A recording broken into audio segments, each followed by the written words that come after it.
हाँ जी, स्टडी पाठशाला में आपका बहुत बहुत स्वागत है। तो आज हम क्लासिकल डांसेस की सीरीज़ में दो क्लासिकल डांस यहाँ पे कवर करने वाले हैं। पहला होगा उड़ीसी, दूसरा होगा असम का सत्रिय। तो सीधा यहाँ पे हम शुरू करते हैं उड़ीसी के साथ। बहुत इंपॉर्टेंट टॉपिक है, काफ़ी क्वेश्चन यहाँ से फंस जाते हैं। और वैसे भी कल्चर की अगर बात करें तो क्लासिकल डांसेस का जो टॉपिक है कहीं ना कहीं सबसे ऊपर आता है। अब जब हम उड़ीसी की बात करते हैं तो डेफिनेटली वो उड़ीसा स्टेट से कहीं ना कहीं बिलोंग करता है और सबसे पुराने क्लासिकल डांसेस में से एक है। बहुत ही ग्रेसफुल, बहुत ही लिरिकल। और जब भी हम इंडियन क्लासिकल डांसेस की बात करते हैं उनका डायरेक्टली रिलेशन किससे हो जाता है? भगवान से, वैष्णविज्म से, डिवोशन से, स्पिरिचुअलिटी से। इंडिया में जब भी हम डांस थिएटर्स की बात करते हैं उसका ऑटोमेटिकली जो कनेक्शन है वो किससे होता है? वो डिवाइन पावर से होता है। तो ओडिसी डांस की बात करेंगे तो वहाँ पे भी डांस के साथ, ड्रामा के साथ जो एलिमेंट होगा वो डिवोशन का कहीं ना कहीं जुड़ा उसके साथ होगा। डांस और ये जितने भी डांसेज हैं, हम जस्ट बात कर रहे हैं उड़ीसा डांस के स्टार्ट करने से पहले, जितने भी ये डांसेज हैं वो बेसिकली भगवान को अपना डिवोशन शो करने का एक तरीका है। तो जब आप स्पिरिचुअली इस डांस को या किसी भी और क्लासिकल डांस को समझने की कोशिश करोगे तो उससे ये चीज़ थोड़ी आसान हो जाती है जब आप डिवोशन के एस्पेक्ट्स इसको देखना कहीं ना कहीं शुरू करते हो। अब उड़ीसी डांस की बात करते हैं तो जब डांस की बात करते हैं तो ये टेम्पल्स में कहीं ना कहीं ओरिजिनेट होता है, ठीक है, उड़ीसा में। और इसके जो बेसिक प्रिंसिपल्स हैं, जैसे कि हम पहले भी क्लासिकल डांसेस की वीडियो में बात करते आ रहे हैं, वो नाट्य शास्त्र से आते हैं जो कि भरत मुनि ने लगभग 2000 साल पहले लिखे थे। हालांकि ये एकदम हिस्टोरियंस एकदम किसी एक डेट पे एग्री नहीं करते कि 2000 साल पहले थे या 2200 साल पहले थे, बट एंशिएंट इंडिया के वो स्कॉलर थे, ये कहीं ना कहीं माना जाता है। तो उदयगिरी, खंडगिरी बड़े इंपॉर्टेंट केव्स हैं जो कि उड़ीसा में है। वहाँ पे स्कल्पचर्स जो बने हुए हैं, वहाँ पे जो छोटी छोटी दीवारों में मूर्तियाँ जो बनी हुई हैं इन केव्स पे, तो वहाँ से आइडिया आता है कि ये जो पोस्टर्स वहाँ पे बने हुए हैं उदयगिरी और खंडगिरी केव्स में, कि जो उनके पोस्टर्स हैं वो बिल्कुल उड़ीसी डांस के जैसे हैं। तो इसी से हमें पता लग जाता है कि इनकी जो हिस्ट्री है लगभग 2000 साल पुरानी है। भरतनाट्यम और उड़ीसी में से देखें तो इन दोनों में से एक ही सबसे ओल्डेस्ट जो है क्लासिकल डांस कहीं ना कहीं माना जाता है। तो ये आप देख सकते हैं, ये उदयगिरी एंड खंडगिरी केव्स हैं और इस तरीके से जो स्कल्पचर्स है कहीं ना कहीं बने हुए हैं। और इन्हीं स्कल्पचर्स की पोजीशन से ही यहाँ से आइडिया लग जाता है कि जो उड़ीसी डांस है इसका जो बैकग्राउंड है खासा यहाँ पे पुराना कहीं ना कहीं हो जाता है। और वही बात हम यहाँ पे दोहराने वाले हैं जो कि हमने पहले बात की कि ये जो उड़ीसी डांस है इसका डायरेक्ट कनेक्शन यहाँ पे किससे है? दैट इज़ डिवोशन, भगवान और भक्ति से। वैष्णविज्म की जो थीम है आपको सारे के सारे क्लासिकल डांसेस में सबसे ज़्यादा प्रोमिनेंट दिखेगी। वैष्णविज्म में भगवान विष्णु, भगवान कृष्ण, इनके रिगार्डिंग जो एपिसोड्स होंगे, जो थीम्स होंगे, वो आपको सबसे ज़्यादा पोर्ट्रे किए हुए मिलेंगे क्लासिकल डांसेस में। तो सिमिलर जैसे जगन्नाथपुरी का लैंड है, जो भगवान जगन्नाथ का लैंड है उड़ीसा में, तो जगन्नाथ जी भी कहीं ना कहीं वैष्णविज्म के साथ जोड़े जाते हैं। So that is why Vaishnavism, Shaktism, ठीक है, जो कि देवी पूजन के साथ कहीं ना कहीं लिंक्ड है। तो ये सारी जो थीम्स है आपको उड़ीसी डांस के थीम में मिलेगी। तो बेसिकली जो डांस किया जाएगा उनकी पीछे थीम क्या होगी? वो वैष्णविज्म ही यहाँ पे प्रोमिनेंटली रहने वाली। हालांकि भगवान शिव, पार्वती, लॉर्ड सूर्य, इनके रिगार्डिंग जो थीम्स है ये भी कहीं ना कहीं यहाँ पे दिखाई जाती हैं। तो जैसे हमने पहली बात की है, क्लासिकल डांस बेसिकली डिवोशन को शो करने का एक तरीका यहाँ पे हो जाता है, ठीक है। अब बात करते हैं ये शुरुआत कहाँ से होती है। अब टेम्पल में डांसर्स पहले हुआ करती थी, ठीक है, जिनको महारीज यहाँ पे बोला जाता है। यू कैन सी महारीज, ठीक है। उन्होंने टेम्पल्स में परफॉर्म करना शुरू किया, जस्ट एज हमने बात की कि as a matter of devotion, ठीक है। जो देवदासी सिस्टम साउथ इंडिया में था, यहाँ पे भी सिमिलर ही चीज़ थी। और सिमिलर चीज़ आपको असम के सत्रिया में भी मिलेगी, जो हम बाद में डिस्कस करेंगे कि टेम्पल से ये चीज़ें स्टार्ट होती हैं। वहाँ पे डिवोशन के लिए, भगवान को डिवोशन यहाँ पे शो करने के लिए ऐसे एक्ट्स यहाँ पे किए जाते थे। महारीज यहाँ पे टेम्पल डांसेस हुआ करती थी। तो वहाँ से स्टार्ट होती है उड़ीसी डांस की। तो महारीज कहा जाता है कि वो कहीं ना कहीं उससे पहले महारीज का यहाँ पे डांस शुरू हुआ। उसके बाद डेवलप होता होता वो उड़ीसी डांस का प्योरली एक फॉर्म यहाँ पे ले लेता है।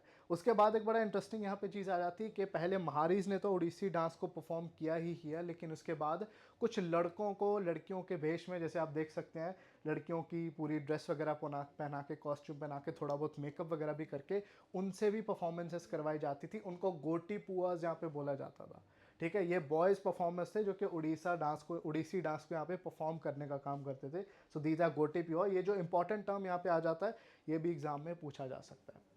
अब जब भी उड़ीसी डांस की बात होगी तो यहाँ पे आपको याद रखना है कि उड़ीसी डांस में सबसे ज़्यादा इंपॉर्टेंट रोल, जब इसके फीचर्स की बात करते हैं तो सबसे ज़्यादा इंपॉर्टेंट रोल टॉर्सो का होता है। जो हमारा ये जो टॉर्सो वाला पोर्शन है वेस्ट के ऊपर, इसका सबसे ज़्यादा इंपॉर्टेंट होता है। टॉर्सो और वेस्ट के अराउंड जो बैंड होते हैं, जो बहुत ही ग्रेसफुल बैंड होते हैं, सबसे ज़्यादा इंपॉर्टेंस उसका उड़ीसी डांस में होता है, जो आप किसी और क्लासिकल डांस में नहीं देखोगे।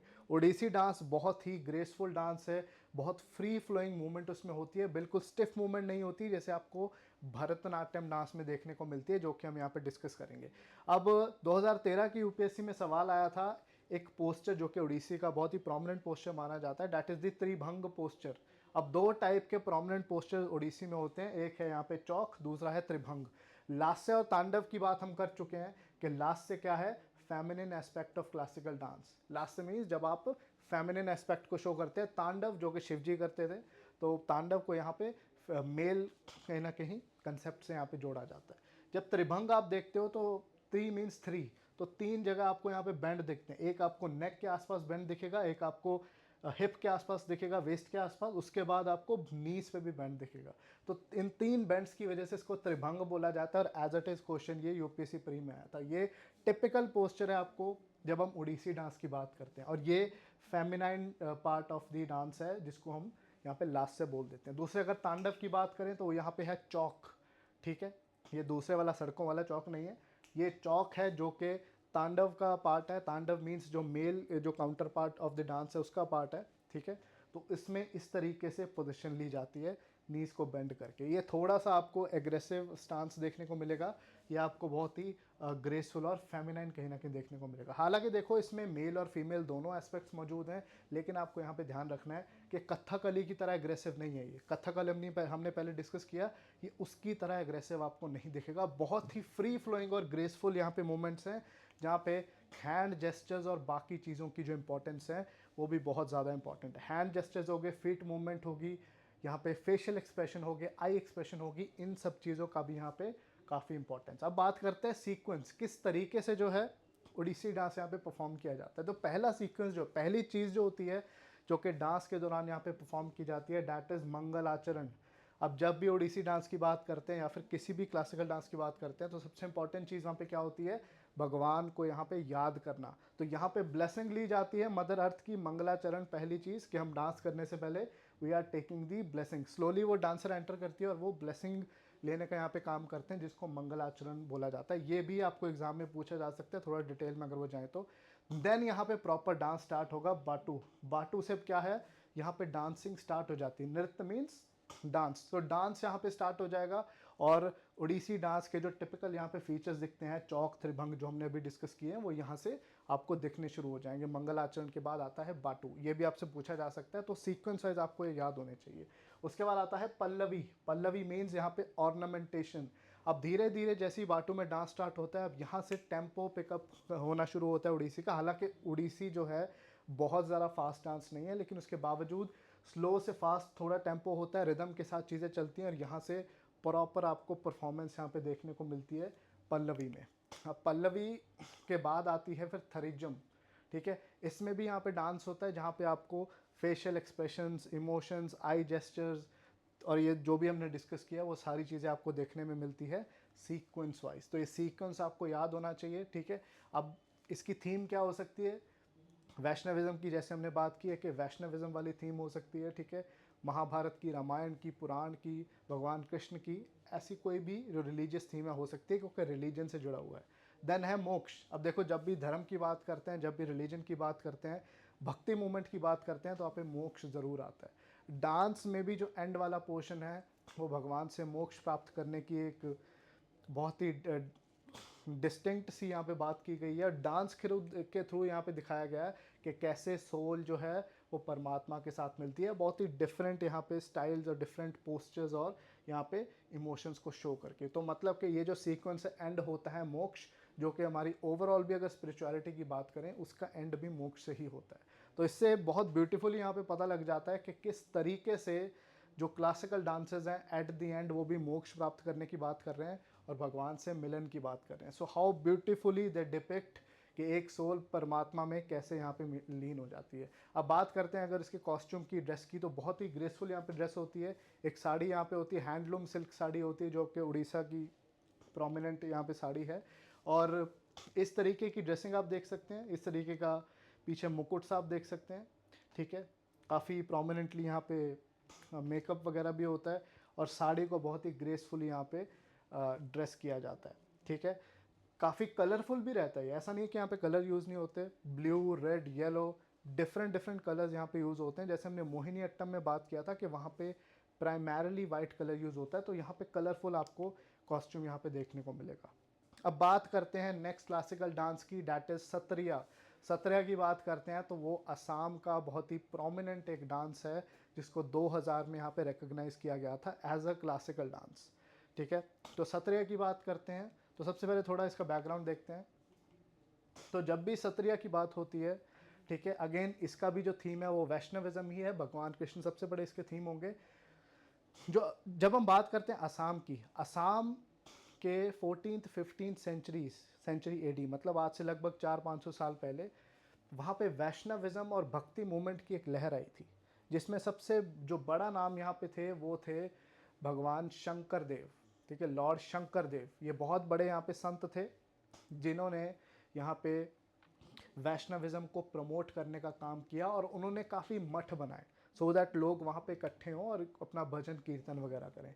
तो उन्हीं मठों में एक different type of classical dance यहाँ पे स्टार्ट हुआ, जहाँ पे भक्त यहाँ पे डिफरेंट टाइप ऑफ अपना क्लासिकल डांस यहाँ पे शुरू किया, ठीक है, जिसमें भगवान कृष्ण और भगवान विष्णु और इस तरह के थीम्स यहाँ पे यूज़ हुए, ठीक है, जिनको बाद में सत्र बोला गया।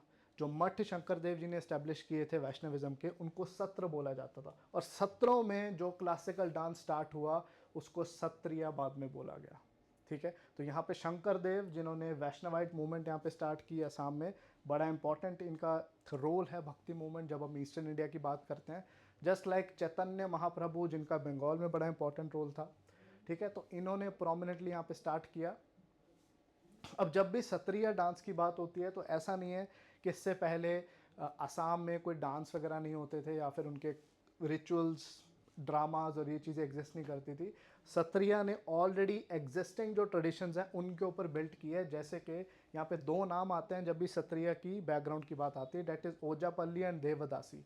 देवदासी टेम्पल डांसेस वाली बात हम ऑलरेडी कर चुके हैं। ओजापल्ली आप इस तरीके से देख सकते हैं कि ये जो यहाँ पे डिफरेंट कॉस्ट्यूम में आपको दिख रहे हैं, इनके पास एक टर्बन है, ठीक है, और पूरे वाइट कॉस्ट्यूम में आपको दिख रहे हैं। ये एसमीज मैन जो हैं ये रूरल इलाकों में अपने जितने भी ट्राइब्स के कल्चर्स हैं, ठीक है, उनको यहाँ पे थिएट्रिकल फॉर्म में शो करने का काम करते थे, जिनको यहाँ पे बोला जाता है ओजापल्ली, ठीक है। जैसे डिफरेंट डिफरेंट थिएटर्स अलग अलग पार्ट ऑफ इंडिया में हैं, वैसे ही आप इसको एक थिएटर और एक रिचुअलिस्टिक सिंगिंग की तरह समझिए, जो कि असम में काफ़ी पहले से चल रहा था। इससे काफ़ी एलिमेंट्स यहाँ पे सत्रिया ने कहीं ना कहीं लेने का यहाँ से काम किया है, ठीक है। और बीहू, बोडो ट्राइब है, उनके डांसेस और बाकी भी कई चीज़ें हैं जो असम की जो traditional rituals, theatres and so on, जिन्होंने एडिशनली ऐड ऑन करने का काम किया है सत्रिया में। ओके, उसके बाद अगर बात करें, इसमें भी सेम चीज़ है, म्यूज़िक, डांस, ड्रामा, सारी चीज़ों को यहाँ पे कंबाइन किया गया है और अगेन डिवोशन को शो करने का एक तरीका है, जस्ट लाइक हमने उड़ीसी में यहाँ पे बात की है। अब यहाँ पे एक दो टर्म्स आती हैं, उसकी हम बात कर लेते हैं। जैसे यहाँ पे परफॉर्म करने वालों को क्या बोला जाता है, उनको बोला जाता है भौकौत, ठीक है। जैसे भक्त का आप लगाओ बंगाली साइज्ड वर्जन, जैसे बंगाली में रसगुल्ला को रसोगुल्ला बोलते हैं, सिमिलरली आप यहाँ पे देख सकते हैं कि असम में भक्त को भौकौत बोलने का काम किया जा रहा है, ठीक है। तो भौकौत जो थे वो यहाँ पे परफॉर्म करते थे, तो ये टर्म जो है आपसे कहीं ना कहीं पूछी जा सकती है। तो फेस्टिवल्स या फिर भगवान कृष्ण या लॉर्ड राम के रिगार्डिंग जो भी फेस्टिवल्स होते थे, ठीक है, तो वो ये परफॉर्म करते थे और यहीं से सत्रिया का जो डेवलपमेंट है कहीं ना कहीं शुरू हुआ है, ठीक है। सत्रिया की जब बात आती है तो मेजॉरिटी जो फोकस उसका होता है वो होता है कृष्ण लीला या फिर वो एपिसोड्स जो कि भगवान कृष्ण की लाइफ से कहीं ना कहीं जुड़े हों, उनके बचपन से, ठीक है, उनकी और लाइफ के जो एपिसोड हैं उनसे जो जुड़े हुए हैं, वहाँ से कहीं ना कहीं ये लिंक करता है, ठीक है। चाहे उनका चाइल्डहुड हो, चाहे वो थोड़े बड़े हो गए, चाहे उनकी शरारतें हैं, उन्हीं को यहाँ पे शो करने का काम किया जाता है इन द सत्रिया डांस, ठीक है। अब सत्रिया की बात करें तो ये भी उड़ीसी के साथ थोड़ा सा मैच खाता है इन द फैक्ट कि यहाँ पे जो आपको डांस देखने को मिलता है वो बहुत ही ग्रेसफुल और फ्री फ्लोइंग है। स्टिफ मूवमेंट्स आपको नहीं मिलती हैं। यहाँ पे भी हस्त मुद्राओं का आपको रोल मिलता है, हैंड जेस्चर्स का रोल मिलता है, आई मूवमेंट्स का रोल मिलता है और फुट मूवमेंट का भी रोल मिलता है। तो जस्ट लाइक ओडिसी यहाँ पे फ्री फ्लोइंग डांस होता है। हालांकि इसमें मेल और फीमेल लास्य और तांडव भी दोनों एस्पेक्ट कहीं ना कहीं शामिल होते हैं, लेकिन आपको यहाँ पे उतना अगेन एग्रेशन नहीं मिलेगा जो कि कथकली और इवन कुचिपुड़ी भरतनाट्यम में आपको देखने को मिलता है। तो कंपैरेटिवली स्लो है कथकली से, जस्ट लाइक ओडिसी, और बहुत ही ब्यूटीफुल एंड ग्रेसफुल है। ठीक है, बहुत ही ग्रेसफुल मूवमेंट इसमें देखने को मिलती हैं। कुछ शार्प आपको फुट मूवमेंट्स देखने को यहाँ पे मिल सकती हैं, लेकिन उनमें भी आपको बहुत एग्रेशन यहाँ पे देखने को नहीं मिलेगा। अच्छे टेम्पो के साथ इसमें डांस होता है। ठीक है, बहुत ज़्यादा स्लो भी आप इसमें नहीं कह सकते। एंड वेरी वेरी ब्यूटीफुल तरीका जो होता है वो वैष्णविज्म की थीम को यहाँ पे दिखाने का।